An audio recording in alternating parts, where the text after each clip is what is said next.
Yeah, so I shook the tire up a few times, spun it around, and flipped it upside down a few times, and I think it's holding air. I didn't seem to lose any pressure overnight. And yeah, now it runs a lot straighter.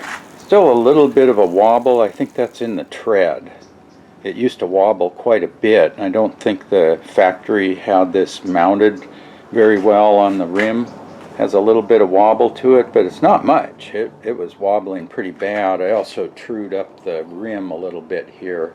Just got my spoke wrench out, and there was a couple of spots where the rim was a little bit out of true. So yeah, I think we're good to go. So I'm going to leave this at the roughly 40-45 psi pressure and go on a ride this afternoon, maybe 20-25 miles. And then the other thing is I want to run this front tire tubeless for maybe a couple of weeks, and then I'll try doing the rear tire just to make sure that what I did on the front tire will be successful on the rear. Good afternoon, YouTube. So we're out here midway around the Alviso Slough Trail. There's downtown San Jose over there. Anyway, I wanted to give you a ride update on the tubeless tire conversion.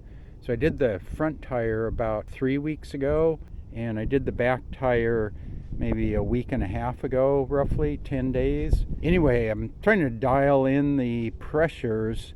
So I think I have around 18 psi in the rear tire and about 15 in the front. And I think we're getting pretty close. I'll need to play around, maybe up and down a couple pounds from there. It's almost to the point where it's really nice and comfortable over the bumps.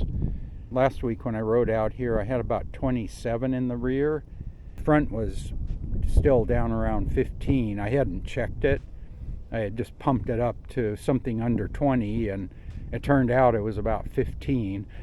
Yeah, at 27, the rear was pretty hard, but I've dropped it down now, let the air out to about 18. So you can see here, I can squeeze it a little bit, but these tires are the durable casing, so I think I can even go a little bit lower. I checked the Silca tire pressure calculator, and if I punch in some numbers for this bike, it gives me 17.5 for the rear and 17 for the front.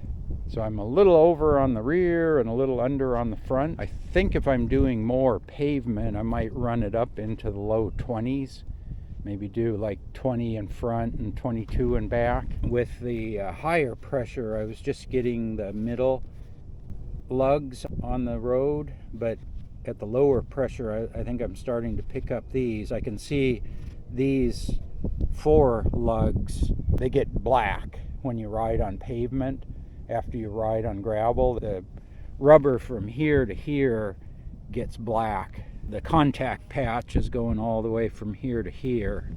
So yeah, just got to play around with the pressures, but I think I'm getting close. This is pretty darn nice, and this is the most comfortable this bike has been since I got it, and I think getting rid of the tubes really helps. I found that on my other bike, that if you get rid of the tubes, the tire is just more supple at the same pressure, because you've gotten rid of that extra layer of rubber and the friction inside the tire, especially when you get down to the lower pressures. Maybe at a road bike pressure 80 or 100 psi, it's not that big a deal, but when you get down into the teens on the pressure, it definitely makes a difference. So just wanted to give you that ride report.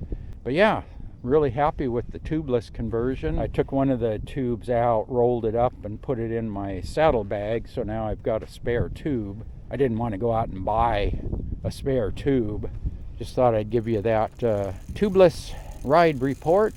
I think they're doing okay. So yeah, if you have any questions about that, post up in the comment section below. And as always, thanks for watching.